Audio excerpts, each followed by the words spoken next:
would exist between like the pharmaceutical industry, the government, big food, big ag, etc., that creates this kind of flywheel of chronic disease and then conventional medicine that treats the symptoms of chronic disease with pharmaceuticals, etc. That's not going to stop itself. There's no incentive for it to stop itself.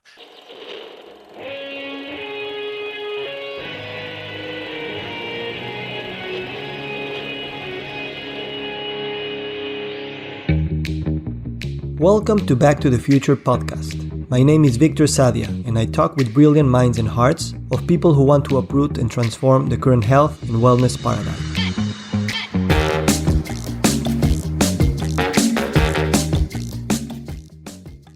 Jeff Krasno co-founded Wanderlust, a global wellness and yoga festival that became one of the world's most recognized brands in its category. In 2008, he co-founded Commune Media, an online learning platform for personal and societal well-being. In 2016, he was selected by Oprah Winfrey to be part of the Super Soul 100 as one of the nation's leading entrepreneurs. In this episode, the conversation revolves around the concept of interdependence and its implications across various spheres, ranging from personal well-being to societal structures. Jeff discusses the necessity of acknowledging our interconnectedness with the world and architecting systems accordingly. He critiques the relentless pursuit of growth in capitalism, advocating for a more sustainable and relational approach to business and community. Throughout the episode, Jeff emphasizes the importance of vulnerability, silence, and embracing the impermanence of life as pathways to deeper connection and understanding. Good morning, good afternoon, good evening. Today we have Jeff Krasno. Jeff, thank you so much for being here. Victor, my pleasure. Great to see you. So just a few seconds before I hit record, we were talking about your Commusings newsletter, in a sense that you pen every week and you send to 1 million subscribers all over the world. 1 million people read your things. So what does that mean for you? And what reflections do you have about art being shared that way? Before the big red light in the sky went on, we were talking about how, that creative process that is very, very personal to anyone in any creative endeavor, really. But the moment that you press, return or send, it ceases to be your own creative work, and it really then becomes, a shared artifact, and everyone is experiencing it through their own lens, as a product of all of the things that they've experienced in their own life, and you can get feedback that you don't expect, and I have built my psychological immune system now to accept feedback of all sorts, and it's nice to get some degree of ego adulation if someone's really found something that you've created helpful and they express it. But I actually even now look forward to the criticism, where potentially a turn of phrase didn't sit properly, or just by dint of your own standpoint epistemology, you have an experience with something that someone else doesn't. And I've started to really embrace those as opportunities to grow and to learn. And we don't have to go into it now, but I went through a process in 2020, which was obviously a year that was rife with emotion, where I actually hosted 25 Zoom calls with people that didn't agree with me. And it was a learning experience. And when I say you building your psychological immune system, it's very similar to how one builds their physiological immune system, right? So you do that through exposure to pathogens or bacteria or viruses, et cetera. Of course, the dose is the poison, et cetera. But in the same way, I think I went through a moment of building my psychological immune system and inuring myself to insult, by really being able to listen to a lot of other people and their response to the things that I was writing at that time. Yeah. Yeah, in a sense, I guess that COVID really exaggerated the fact that, we tend to be in echo chambers. We talk and we write uh, almost always on the same ideas, and getting these things out there with putting yourself out there, because I see that as a great thing that you do, that you're not afraid of being vulnerable, you're not afraid of showing your own doubts and your own insecurities, while at the same time having the courage to show them to a lot of people. And that really, in a sense, gives you a bit of legitimacy to write. Obviously, we get criticism and we get other ideas, but that's part of also the wellness, I guess, idea of getting outside of ourselves, because wellness is also involved in the same cloud of ideas and images and the commodification of everything. And I guess that just opening the conversation is part of the big wellness what that we want to engender, in a sense. Absolutely. Well, an individual cannot be well. An individual divided, from the rest of the world is a cancer cell. It's essentially a disconnection. We require interdependence on every level. And we just talked about, for example, how we build our floating brain, our immune system. That it's through exposure to bacteria and viruses and pathogens, et cetera, many of which are incredibly beneficial to health. We have 1,000, on a good day, 1,000 species of bacteria that are health conferring, nestled down in the anaerobic den of our gut. Um, and this applies to the marketplace of ideas as well. So we can't live in these echo chambers the way that we are. Of course, social media and whatnot has gamed certain algorithms in order to perpetuate those forms of echo. Um, but really, we what we want to do. I mean, if we believe in evolution and we believe that out of diversity, nature selects for the best genes, well, the same can be true for ideas. That given a diversity of ideas and an even playing field to amplify those ideas, that nature can select for the best of them and they can cream to the top. And, this is how we evolve our social systems, not just our physical systems.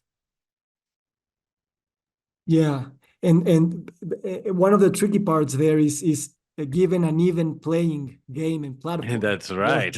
Yeah, well, I'm glad you put your thumb on that because, of course, uh, our marketplace of ideas right now, the sandbox, is not an even playing field. And what I'm obviously speaking specifically, to social media, which is gamed for hyperbole and sensationalism to essentially trigger and activate human negativity bias, such that, we follow the things that we are most triggered by.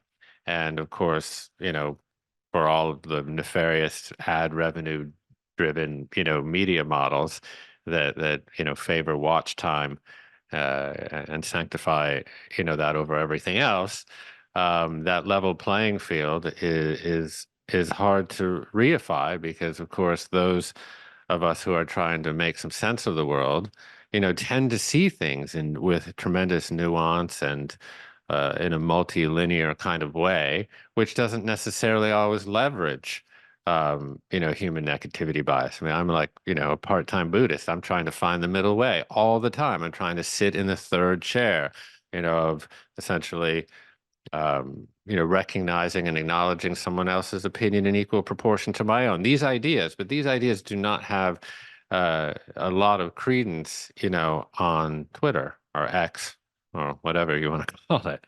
So this is the trickiest piece now is, how do we forge new marketplaces of ideas, such that we can have the stressful, hard, conversations that stand between us and the world that, we think is possible. Yes, and at the same time, trying to leave behind this simplistic, reductionistic way of understanding truth or health or wellness or wealth Mm, or even sustainability, and give it a more complex, uncertain, multifactorial way of, I wouldn't say understanding, but because even our understanding is linear, even our understanding and our language are built that yeah. way, and that's something that I think I share with you because at the same time that you're putting yourself out there with your own stories, your own experiences, and you talk with a lot of people who are in different wellness and health spaces, and you build communities where ambiguity and uncertainty needs to be not contained but sustained, and without trying to rush for an answer, rush for a plan, rush for a thing. And I see that in you, that you're not running away from ambiguity and uncertainty and these things, but while building a business, building a brand, building a community, those things are also resistant to sustaining conflicting ideas at the same time. So, how Mm. have you evolved in your business and your community that, let's say, that I wouldn't say a vessel, but at least something that contains and allows for contradiction and different ideas at the same time? That's an interesting question. Um, oh, One that I'll have to answer kind of on the spot, because I'm not sure I've completely analyzed it. But I will say that I have accrued a little wisdom in terms of entrepreneurship and designing um, sustainable business structures. And this one that I've built most recently with Commune is really built atop of many Taoist principles, if you will. So, um, you know, the Taoist vision of the world sees nature as sort of spontaneous and emergent and without a boss, if you will. I mean, that's how Alan Watts put it, anyways. That we live in a kind of interdependent way, and everything is reliant on everything else. So dependent origination, I suppose, is a theory, or pratitya samutpada, or I think in Buddhism or whatever. Um, and and so it is a true democracy. If you look at the arrangement of nature, it is a true democracy. At the very like basic level, like, we need oxygen.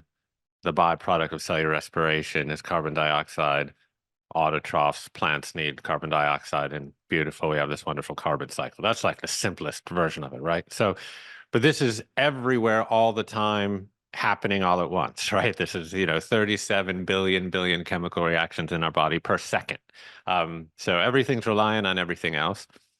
And if you, um, begin to really connect with that understanding of the universe and of nature, then you start to architect, your systems around it. So in our at Commune, I mean, Commune obviously has like a public facing meaning and whatnot, but we've built it internally around certain principles. Um, I would call true democratic principles. Yes, I suppose somewhere on some piece of paper, I am a CEO, but I make very, very, very few decisions. I mean, most of the time, people don't even know I'm there, and I am completely dispensable at this juncture.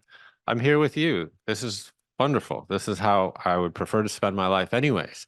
And the organism that is commune marches on. Um, and of course, this is antithetical, or I guess anathema to the way most hierarchical structures are built, where the CEO makes himself indispensable, right? No one can replace me. I need to make all the decisions, and this thing can't march on. But not only am I dispensable within the business, but everybody else is as well. And that actually results in a tremendous amount of growth inside the company, because I'm never like, oh, well, Megan, she's the only one that can press that button. No. She wants to grow in responsibility and take on new challenges and such. So part of what we do internally is we systematize every job such that anyone can onboard anyone else within 2 weeks to take over their job. So it's a system of successorship and dispensability, which in some ways is not instinctual. Um, so yeah, so these are the kinds of things I used to always also be absolutely. I started this concern called Wanderlust. Oh God, 2008, 2009. And, Wanderlust, it was a wonderful experience for me and my family. And I'm proud of many of the things that we accomplished there. It was a large scale events platform for wellness, et cetera. But I was absolutely preoccupied with growth at all costs. We sanctify growth, and we never think about restoration or repair or some of these other processes that are inherent to nature. That uh, winter promises a spring every year, right? And that there's times to be quiet and to restore and to repair and to sleep, and then there's times to grow and be efflorescent.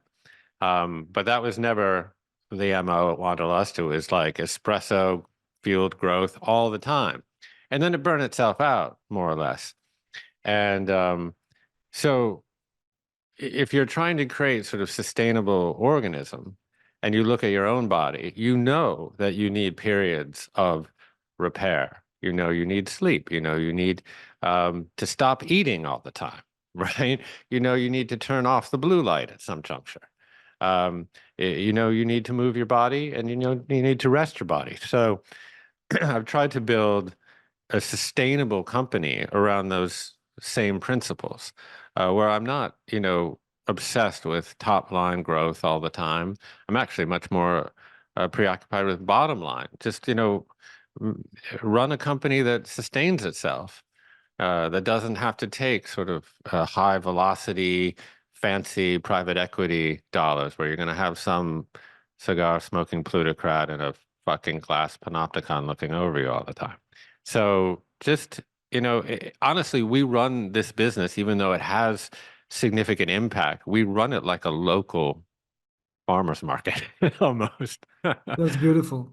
And that gives a lot of hope, because one of the cognitive dissonance that we get is that we see all these beautiful ventures that want to save the planet, save the animals, save climate, save society, but internally they are built upon the same principles that created those problems. And it's 100%. it's it's kind of it's kind of yeah, it's a dissonance because it's not only a paradox, but something that how can you try to repair something that you are destroying at the same time? Yeah. And we Well, get that, yeah. like it's more like not intellectually, we get it like spiritually or emotionally or like and it really like I don't know. Hearing you talk about your running a company at like a farmer's market is really uplifting and it resonates because you're not only talking about it. I can perceive it. Hmm. Yeah, well, I've learned the hard way. I'll say that. Um, but there's a wonderful, I think it's John Maynard Keynes quote, which is, "It's easier to ship recipes than cakes and biscuits." And and so that's what we're doing. We're shipping recipes. We're not shipping cakes and biscuits. Um, then it's up to you, you know, to make that stew in your own house.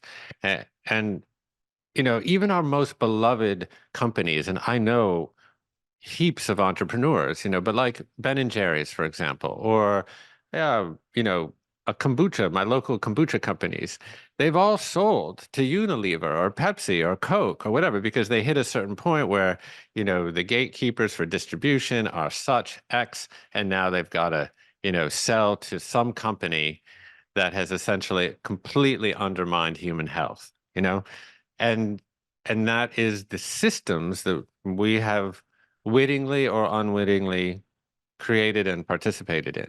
So what is there? Is there another model um, for businesses, for enterprise, I should say, really, that can work upon principles of sacred economics, really, where what you create is something highly relational. Um, like, I'm not trying to say that I'm like knitting grandma's heirloom scarf over here and going to give it to you, you know? But what I am creating at Commune, or I'm striving to create, is something with a tremendous amount of soul, and that people can feel a relation to. And this is why not why, but this is one of the reasons why I do try to be incredibly open and vulnerable about, my own journey, and my family's madcap experiences and all of the wonderful opportunities I've had to meet all these brilliant sages and mystics and all these people I get to interview. But honestly, man, I'm nervous as hell when I do that. And but I want to share that because it feels more honest and more relational to people. And so, this is what when communes, the oldest communes, right, is just the way we lived. We evolved in living communally. I think Gabor Mate said this to me. He's like, If the totality of the history of man was one day, we've lived communally for 23 hours and 54 minutes of it. And so this is how we evolved. We evolved to live with social responsibilities and obligations to one another. And through um, our actions, we build social capital and trust, with each other, such that our actions and our interrelationship is sacred because you trust me because I've done something important for you. And now you will do that for me without me even having to ask you. This is like the deep kinds of obligations and accountability that we build. And then, if you so and but of course, we've left that in the dustbin, of history. So this is what I'm trying to reinstantiate to some degree. Um, Even the etymology, I was looking because I was reading some of your background and some of the questions and stuff, and I had never looked up the etymology of the word commune until today or last night. And so it's Latin, of course. Everything's fucking Latin, right?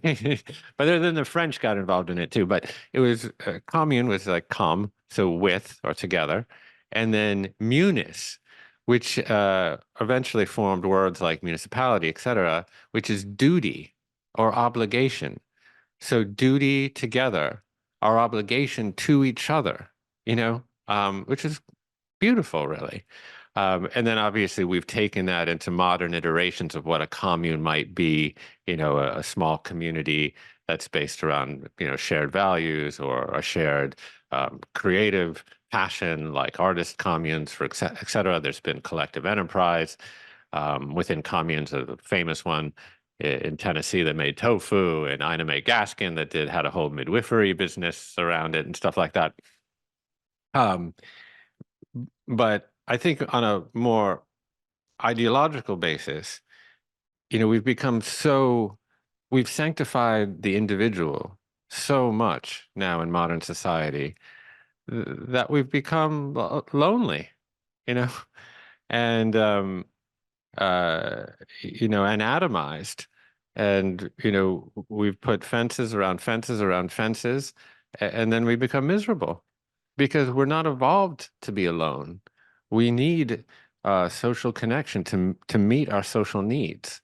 And, you don't have to look very far to see all of the mental disorders and depression and anxiety and ADD and ADHD and OCD and the litany, of DSM diagnoses goes on and on and on. Um, and then we wonder, well, what's that all about? Oh, Yeah. we're lonely. Yeah. So, yeah.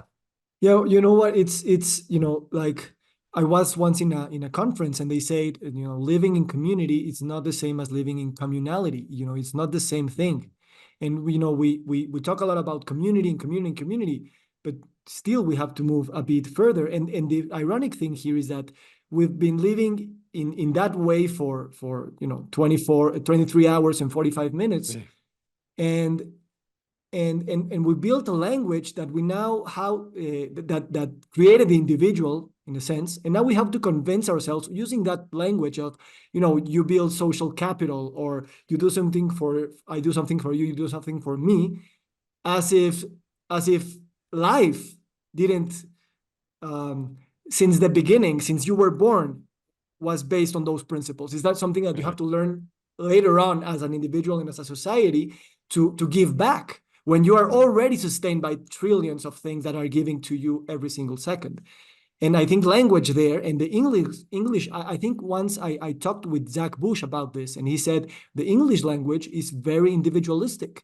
And so it's difficult for us to name things outside that understanding of clustering different individual points in the matrix. Yeah, I think we have, certainly in America, um, we have there's a profound bifurcation or juxtaposition of individuality and communality. So even if you look at if you these kind of dusty old parchments that we have, they're filled with language that might reflect sort of a communal ethos. We, the people, in order to form a more perfect union, the common defense. These are right out of the Constitution, but it's kind of set against that is, we find these truths to be self-evident, that all men are created equal, endowed by their creator with certain and inalienable rights, among them life, liberty, and the pursuit of happiness. So right there, you have this tension of like, oh yeah, well, we're all equal and we're meant to provide for the common defense and we the people and all of that. But at the same time, we're all guaranteed this right, this individual right for, property and the pursuit of happiness. Well, but at what cost? At what cost?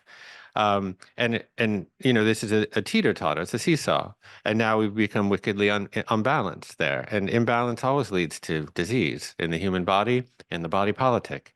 So now here we are, where we've gone way too far. We've put our thumb on the scales so far that all we care about is the individual. And but what we need to realize is that honestly, the social interest is the personal interest. It always is. Um, but it doesn't seem like it kind of at first glance.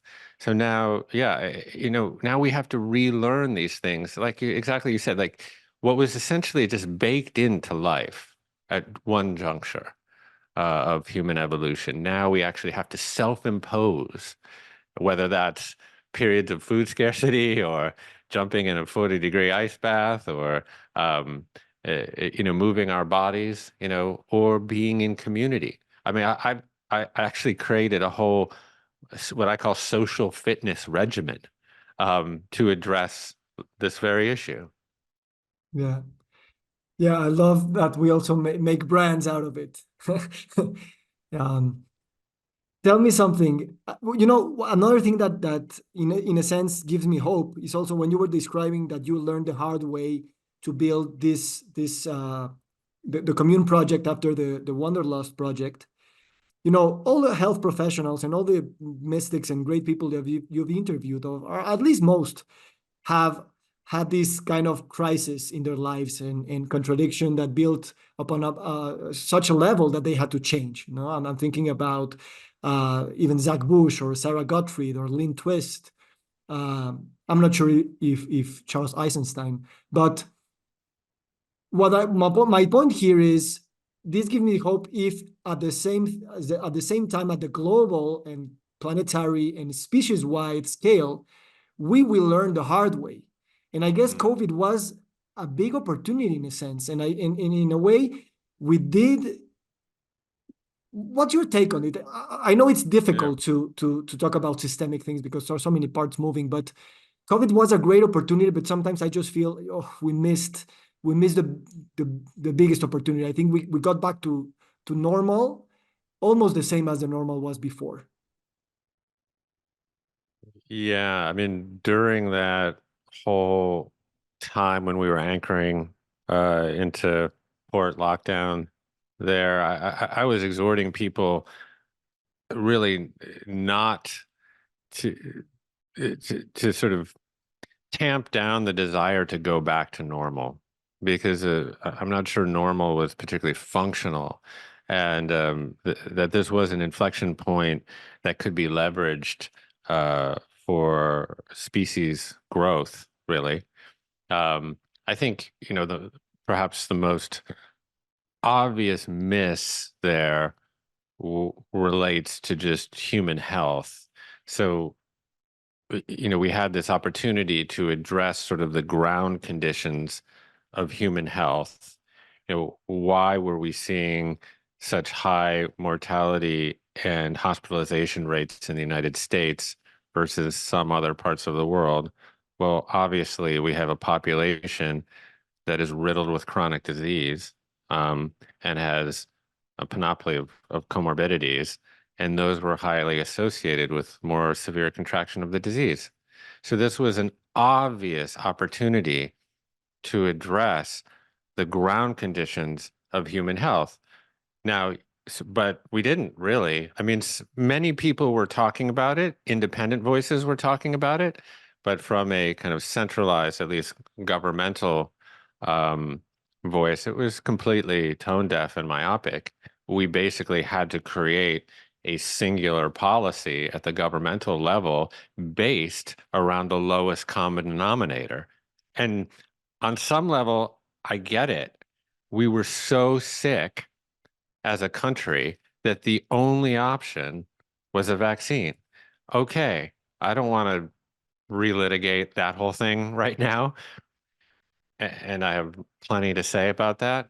But really, regardless of how you feel about that, this was a opportunity to just simply address, why are we so sick in the first place? And I think that we missed the mark on it from a public health agency perspective, but asterisk, I think many people at the individual level started to awaken to that idea and become much, much more curious about the nature of their own human organism. Now, the sources of information that they were getting weren't always stringent. But I mean, the fact that there is fluency now around some elements of the adaptive immune system in this guy, or some cohorts of society that now can talk about our amateur microbiologists and things. And it definitely did stoke a curiosity about human biology and medicine, and in some senses, regenerative medicine and alternative medicine. And I think that was a positive outcome, but certainly it wasn't systemic. Yeah, I guess one of the main words there is curiosity, because after that, we could definitely take this conversation into the conspirational good versus bad framework. But that's even if you want to put counterweight, and many of the times we do need to say things out loud and say what's wrong. But definitely the deeper level is being curious about why are we so sick. And it's the same discussion with now so much research about chronic disease being reversible, chronic disease so dependent on lifestyle. The obvious question is, if lifestyle can create, I don't know, cancer and obesity and type 2 diabetes, then why couldn't lifestyle reverse it? And that's something that's from a curiosity point of view, I think a very generative field that still needs a lot of research and media and attention, so that we can introduce that concept, at least the idea that a chronic disease, it's not the same story that we've been told. Hmm. Yeah. I mean, I think it is slowly happening. Obviously, everything kind of within the conventional medical world takes a long time to kind of seep down into the roots, right? But I mean, I got a colonoscopy yesterday, which is maybe too much information for this particular podcast. Um, Ironically, during atmospheric river in Los Angeles, and there were plenty of jokes to be made there. Um, but I'm sitting there with the nurse practitioner and the anesthesiologist, and they're wondering like, oh, why am I wearing this continuous glucose monitor, on my triceps? And I'm talking about my, experience, kind of as my own N of one experiment, and they're asking me what I'm doing, and they're fascinated, and they're like, oh yeah, this is all about longevity, human longevity and biohacking, right? And I'm like, well, kind of. Really it's about me trying to understand the nature of nature, the nature of my own organism, et cetera. And so I mean, they were absolutely, it was wonderful. It's like, not that I'm going back to get another colonoscopy next week, but it was an interesting repartee having at that level. And, and that is just to say that this era of genetic determinism that riddled the second half of the 20th century is now being unwound. And we look at these emerging fields of epigenetics, let's say, or the microbiome or neuroplasticity, and what we're discovering is something very akin to what I kind of Einstein and Bohr and Planck discovered at the beginning of the 20th century in relation to Newtonian physics. What we're discovering about medicine in the 21st century is that this organism is not fixed. In fact, this organism is completely impermanent. It's a process that's constantly changing in relation to its environment, and that as it pertains to chronic disease, 90% of that chronic disease takes root within the body because of relation to the environment. Now, I'm not saying that genetics plays no part of it. You know this, there's some predispositions to disease, and then and sometimes it's definitive, sickle cell anemia, et cetera. There's plenty of diseases that are definitively caused by genetics, but the overwhelming majority of chronic disease is lifestyle oriented because we are not fixed. We are always interacting and in interdependent web with our environment. And this should provide people with a lot of agency, really, because you have certain control over your environment. You have certain control over your behaviors. And, as I began to kind of mine my own personal experience, what I started asking myself is like, listen, my genes are very, very similar to my great, great, great, great, great grandfather times 600 on the Serengeti of East Africa in 10,000 BC. But he never got sick. He never got these chronic diseases, right? And no one in his tribe ever got heart disease or diabetes, et cetera. But my genes are the same. So what happened? Well, of course, culture changed, lifestyle changed. How were they living 10,000 years ago such that they never got these diseases? Well, they were enduring certain kinds of hardships over millennia with which they co-evolved. So periods of food scarcity, that now we call that fasting, the absence of temperature neutrality, exposure to high heats and, you know, cold temperatures. Now we call that deliberate hot and cold therapy, et cetera. You know, sedentariness, well, now we live in obviously 94% of us live in, or the average person lives about 94% of their time inside. Well, but that, of course, was not the case. So, there are all of these ways that we can realign ourselves with our engineering, with our biology, such that, we can have agency over our health and in many ways prevent and in some cases reverse some of these most prevalent diseases. Yeah, yeah, and at the same time, just minding the proclivity of humans or even science to jump from one determinism to another. Like it's not Yeah. now the genetic, but now it's diet or now it's climate, wherever. It's not one thing; it will be many things at the same time. Ones that we can control at the individual level, but others that are conditioned by the systemic conditions of accessibility, racism, and all these things that tend to be, subjacent to all these things, and we're blaming the victim towards their own health choices when there's no choice there. And you've been talking a lot about this, and I guess that's one of the main things that we need to do, so that people, because we are blaming the victim, putting more anxiety on people that are sick, telling them it's their fault because they're not eating right and exercising, and that anxiety just perpetuates the same pattern.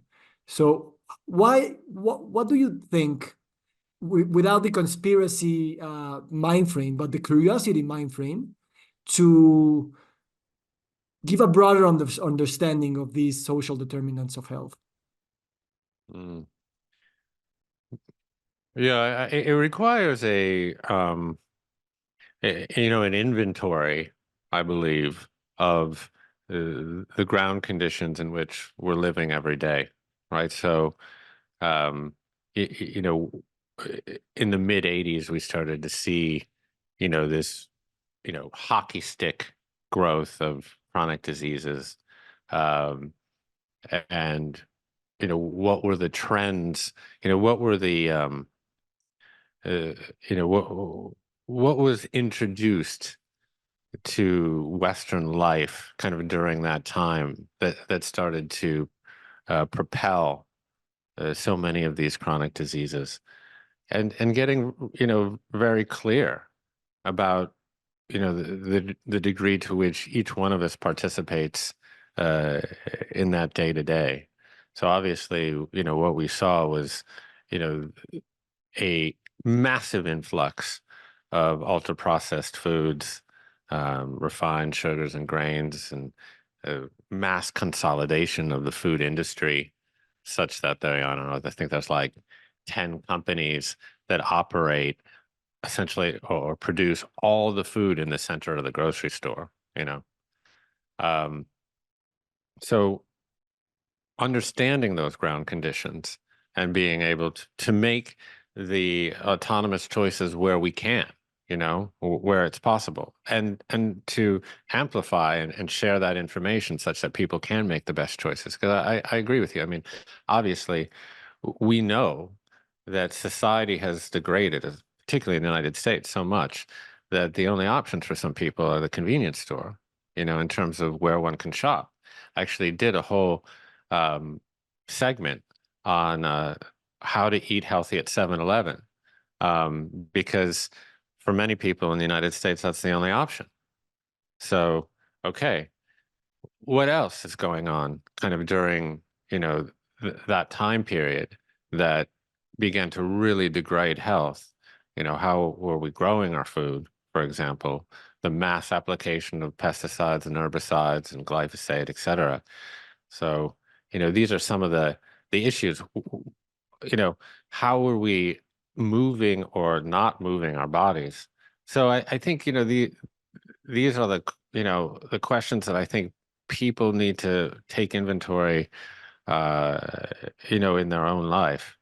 And then as it applies to kind of systemic change, I think, we're at a place in human history where I believe it's going to have to come from the bottom up, because, y- you know, the constellation, for example, sort of the collusion, if you will, that would exist between like the pharmaceutical industry, the government, big food, big ag, et cetera, that creates this kind of flywheel of chronic disease and then conventional medicine that treats the symptoms of chronic disease with pharmaceuticals, et cetera.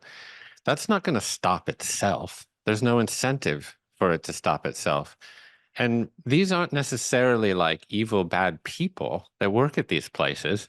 They're literally just making ends meet and doing their jobs, right? I mean, I don't believe anywheres that there's some sort of evil guru Oz behind a curtain, sucking the adrenochrome of, Christian babies or something, making these decisions. These are just systems that have perverse incentives and misalignments, and it is really going to need to be a revolution kind of from the bottom up, if we're going to tackle some of these systemic issues. Yeah, and the survival risk lies on us in a sense, because we have to play the system, we live from the system, and at the same time we have to survive it so that we can be curious, creative, and build something else. And that's, I think, what's at stake in the next decades. That the system doesn't really make us collapse.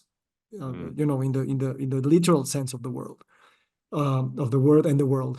So yeah, one of the things that I've seen, and you were talking about diversity, is that if this is going to be built from the ground up and built from movements like yours, in terms of Wanderlust, in terms of Commune, in terms of, for example, I founded the Mexican Association of Lifestyle Medicine, where we gather health professionals from different disciplines, and instead of just being a medical endocrinologist, one specific thing, we have coaches and psychologists, and we have chefs, and we have, you know, eh, that cross-pollination and that mm, systemic understanding of all the states that are building our health and wellness understanding and systems is proving to be very difficult to build because we don't have the same languages. But at the mm, same time, it's proving to be very refreshing, because yeah. those echo chambers are getting very annoying for everyone in their own echo chamber. Mm, I want to get that insight from you, in the sense, because you build these festivals and these large gatherings, when you put together art, you put together yoga, you put together wellness activities, you put together learning spaces. But that's something that didn't exist before, mhm, and that's something I'm trying to do now. So what what do you see happening in the 10, 15 years in the gathering of health professionals, science professionals, that are mixing together in a transformational setting, not only to create knowledge, but to create experiences of curiosity and wonder? mm. Yeah, interesting. Yeah, certainly we have approached most of our systems, including conventional medicine in a sort of reductionist and compartmentalized kind of way. So, even my description of my experience yesterday, they're like, oh, you're going to see the anesthesiologist now. Okay, now you're going to see, the nurse practitioner is going to put the IV in. Now you're going to see, the oncologist. Now you're going to see that, that we've, divvied up the body as if, we're taking a car into the, mechanic shop. And of course, we know that these processes within the human organism all work together in one system. And so this is, of course, speaks to systems thinking and systems biology. In medicine, sometimes we call that functional medicine, et cetera, where you're looking at the whole thing and you're analyzing and picking apart how the systems of the whole all work together in an integrated fashion. Now, I'm not trying to say that, a pulmonologist is not useful. It's wonderful to have pulmonologists that like have an expertise in how the lungs function, and, they're discovering all of these things. But if they work within a vacuum, then there's no reason for it, because the lungs are worthless without the heart, so, and on and on and on. Um, so this is the kind of thinking that we need at a systems level, because what we need to do is start to design our social needs, or even our health needs, into systems instead of the other way around. And so this is one of the most gratifying components of Wanderlust, was seeing that I only can think of it in a French, that coup de foudre, which is like this lightning bolt, I guess, that would happen, when a regenerative farmer would meet an endocrinologist or something, and they would be like, oh my God, that works exactly the same way. The soil is the lungs, or whatever, or is the hormone, is the, um, and it was just beautiful to see um, those kinds of relationships form. And, I think, Zach obviously is speaking to it, beautifully, where he's interweaving human health, planetary health, soil health into one tapestry. And we need that kind of thought leadership, that can understand uh, what the Buddhists might call Indra's net, sort of the interconnected, interdependent nature uh, of the world and the universe and of systems and how they all play into that one thing. So I think, that idea of cross-pollination um, is is a much needed and beautiful vision. So, good on you for doing it. And in the end, I do think it will be it'll play the crucial part in whether or not we're going to experience the sixth extinction or not. Can we think in a macro, holistic fashion, or will we continue to sort of mine our reductionist way of life? And I'm sanguine somewhat about it. Of course, I want to see my children grow old and have a fluorescent life, but nature might create something better than us next time around. So, uh, you know, I, I'm obviously hopeful for the human race. I mean, certainly there is a lot to be hopeful for.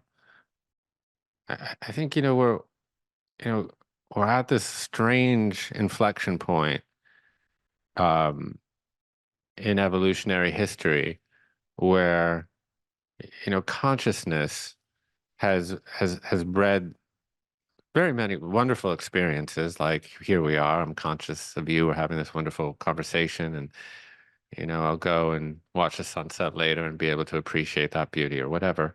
That's a wonderful part of consciousness. The awareness, the acute awareness of our own mortality is, I suppose, the other side of that double-edged saber. And I think uh, we need to get more comfortable with it because we're so petrified of the terminus of life that we continue to create, whether it was sort of the mythologies of Abrahamic religions or kind of the new mythologies of medicine, um, or now we have sort of this biohacking immortality movement. We need to get more comfortable with our own mortality. And I think if we do, that will allow us to collaborate around some of these visions that I think you're trying to instantiate. Yeah, thank you. And you know what has worked with us is that you put the endocrinologist and the regenerative farmer in the same space, but you also, it's not only a lecture, in scientific terms and tables and charts and numbers and science, but rather let's breathe together, let's dance together, let's do trauma work together.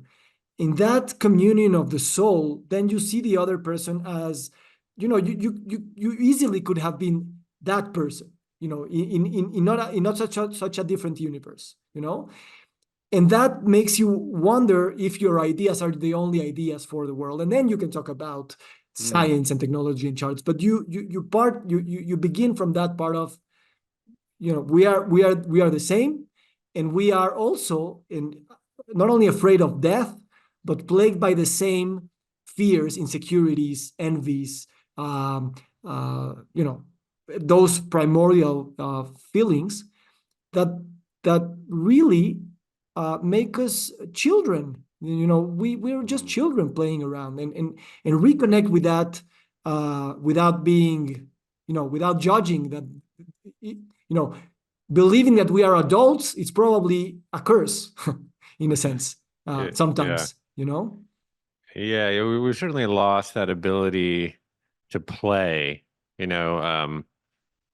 and and to be cognitively absent. We get a taste of that sometimes in sports or athletics, tennis player. So, you know, I've just sort of become a canine when I'm out on the tennis court. And of course, when you're absolutely immersed in that present moment, that's where you feel most alive. Of course, you're not putting those words to it because it's just a product of experience there. And there's sort of a purposelessness to it. And, most of our life as we grow older is, defined by purpose. Well, I want my life to have a purpose. I want it to signify something, right?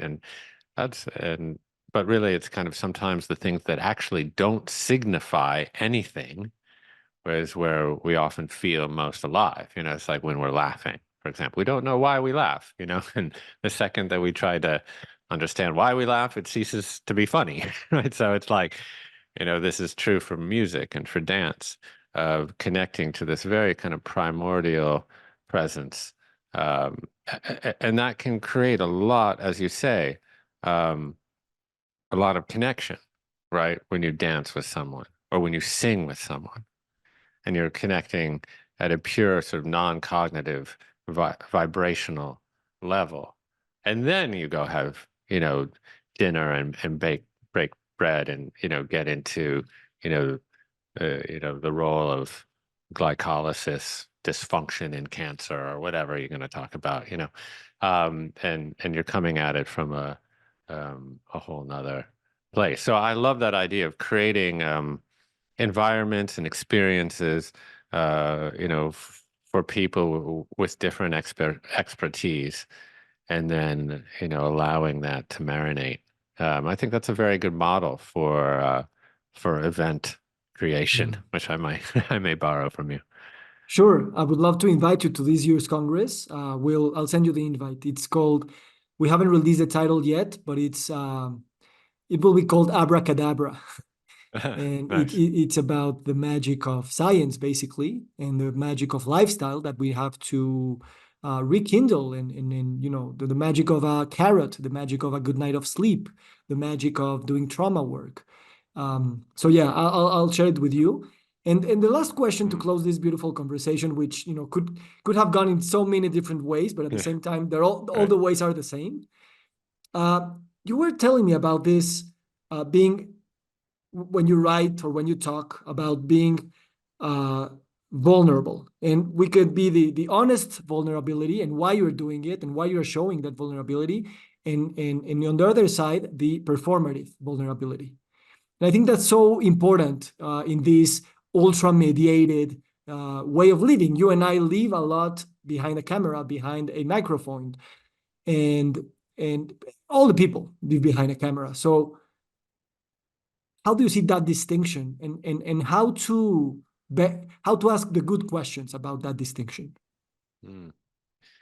Yeah, it's interesting. I guess Brene Brown really brought vulnerability to the fore, right? And by conflating it or equating it in some manner with courage, right? So, we think about courage often as, the warrior on the battlefield, for example, a soldier, running into battle.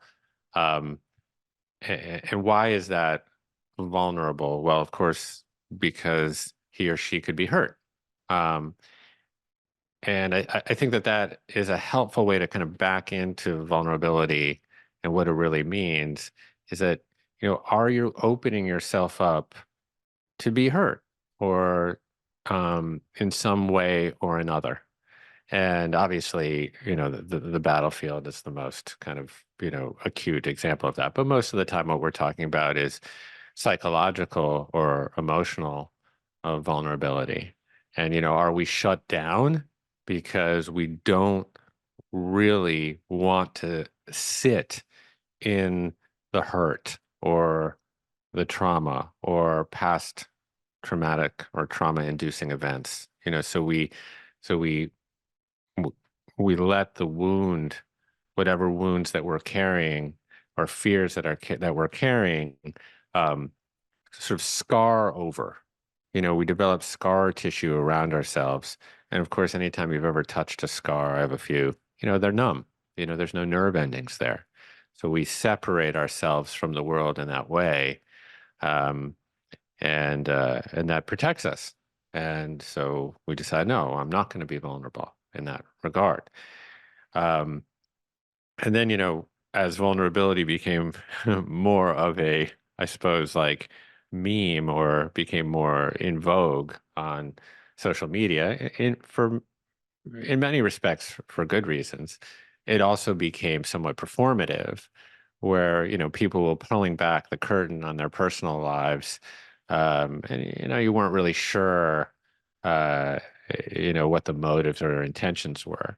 And so I even, like I was telling you before, need to be careful myself and really examine, like, what are my motives or intentions for being vulnerable? Am I really open to letting myself potentially being hurt, or am I just trying to sort of leverage this experience for, some form of adulation, or, some form of societal approval, etc.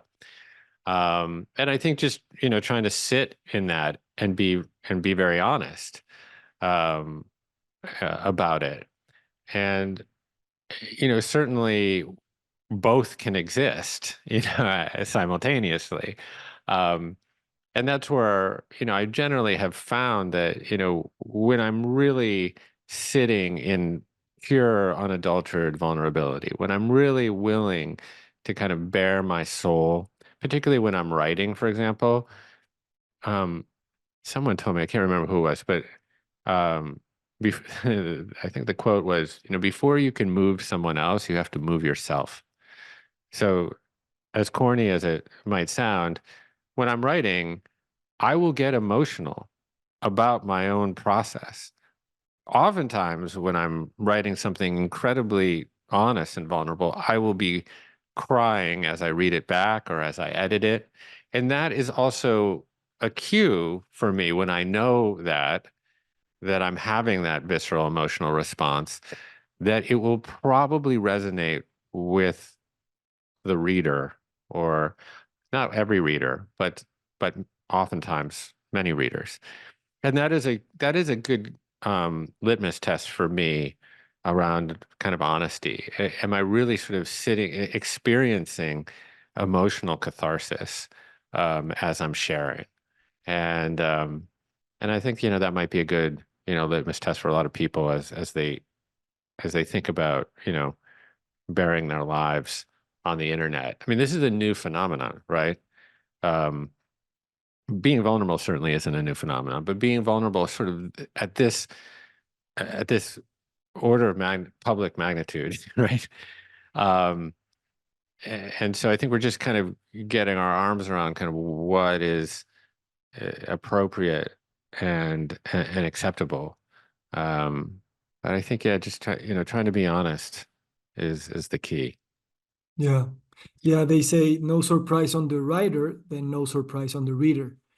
Yeah. And yeah, I think that the test you say is the best. Like when you get choked up, putting your fingers on the keyboard, that's you know a great test in a way. I also came to the conclusion that radical vulnerability, it's not the same as radical transparency, meaning that you don't have to say everything in order Mm. to be vulnerable. You don't have to say everything about what happens behind closed doors in your family, your parents, whatever, in order to be vulnerable, in order to really get to the things. And I think that allows a second step. Why are you telling this story that involves other individuals?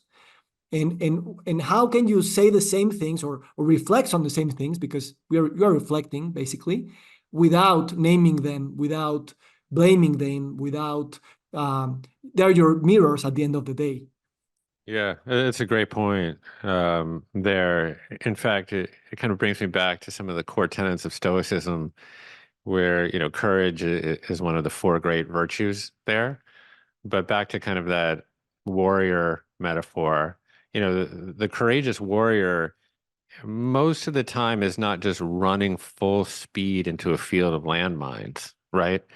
The courageous warrior is balancing a whole variety of inputs, and so there is a moderation or a temperance component to courage that is a shade of it, right? So, you're going to take in calculated risk and moderate around courage and try to apply, wisdom and justice.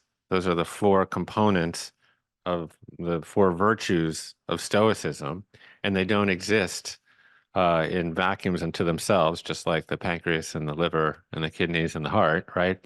They coexist and they interrelate, and I think the same could be said for courage and vulnerability. So I think you make a good point there of like, we need to temper our vulnerability with some degree, of moderation and also, protect, others that otherwise might be, the victims of oversharing. Mm, exactly. Yeah. And you know what the difficult thing here is that you are, as a writer, as a person who's putting words out there with courage, you are the only one who knows or who can know what is being courageous for you at that point or not. Because from the reader perspective or your fan perspective, they will love what you're putting out there. Um, but you know exactly what is for you to be courageous in that moment. Probably to be courageous is not to share that thing or to work internally or to not to publish that paper which you spent 3 months writing, and you don't want to waste your time. And I think that's the beautiful thing about this possibility of those patterns and those frameworks evolve over time. What made you courageous 10 years ago, it's not the same what makes courageous now. And I think that's a nice fight to have with yourself when you are in front of the paper. Yeah, absolutely. And also, what is the appropriate venue for courage? I mean, now people have become so accustomed to social media as this venue for expression, such that if you're not expressing an opinion there, somehow you lack courage, or you're not thinking about it, or you're not having the discussion. And I think about that in kind of specific regard to like, political stances, or, what's happening in the Ukraine, or what's happening in Gaza, or whatever, is such that, people are so used to uh, those sandboxes as being kind of the, the, the milieus in which opinions are expressed, that if your opinion is absent from one of those platforms, it means you're not thinking about it or not talking about it. And, I might say that those venues are just not suited for some of these um, issues that are so complicated and nuanced. And there's no profitable end to expressing an opinion sometimes there, versus like sitting down here on Zoom or at the kitchen table and having a conversation where you can listen and respond and have degrees of nuance, et cetera. So this is a really, really tricky moment there. And, we're in this kind of non-consensual psychological experiment, where somehow uh, our entire insides are supposed to be kind of represented on a tiny screen day to day. And yeah, it's just a tricky thing to navigate. And I have three daughters, so I pity them Yeah. more than myself. Yeah, I also have three daughters. Um, and here is the courageous thing to do is sometimes to just keep silent, and hold that space too. And Yeah, that's difficult also to do. 100%. I mean, oftentimes, silence has been conflated with complicity, right? And, people leverage these Martin Luther King quotes and whatnot. I get it. Mhm. At the same time, it's in silence that wisdom takes hold. It's in silence that, knowledge is accrued. It's in silence that you're reading or contemplating or meditating. and developing thoughtful ideas.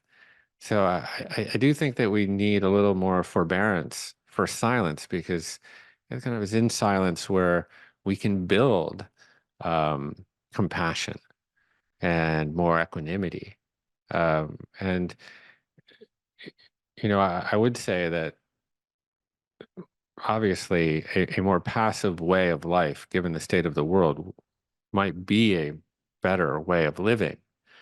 But being equanimous or having equipoise doesn't mean that you're not passionate. It means that you're just bringing your full passion and energy to the present moment without an over connection or an over attachment to result. And I think that that delineation is important, to make for people. So, yeah, you know, yeah, I enjoy Yeah. having these kinds of conversations because, honestly, you're sort of mining these ideas in real time. Um, and I think that's why it's important to have conversations. Yeah. Yeah. Conversations is one of the most spiritual things that we can do. And also being silent. That's another sacred space there. So thank you for being so eloquent about silence. And Mm. thank you for sharing through that vulnerability and through that personal experience that you've achieved great things, but the humility behind it is the why those things happen in the first place. So I thank you and I honor your way, and I would love to build a friendship with you, my friend. Yeah. Well, the feeling is 100% mutual. Um, we're obviously on intersecting paths. So I hope this is to be continued. I'm sure it will, and if not, the silence will also be part of the conversation. Yeah, but Thank you, my friend. yeah. Thank you. Yeah, go ahead, go ahead. I'll just say that, there are very few ways to experience the infinite within the human condition, right? Very few ways. But silence is one of them. It never starts and it never ends. And it connects you with the part of yourself that is infinite. And you know, a, a part of living a spiritual life is, I think, freedom from this fear of your own finiteness. And this is the subject of a lot of meditations in the Buddhist tradition, Maranasati, Memento Mori, in the Stoic tradition. But silence is, I think, where you can find a lot of solace and a lot of connection to yourself as part of the evolving universe. So, yeah, appreciate you. I appreciate you too. And I just wrote down the idea for the fifth Congress that we'll do next year, which will be about death. Yeah. um, all right, my friend. So thank you so much, and I'll see you around. Yeah, nice. Thank you, man. Thank you.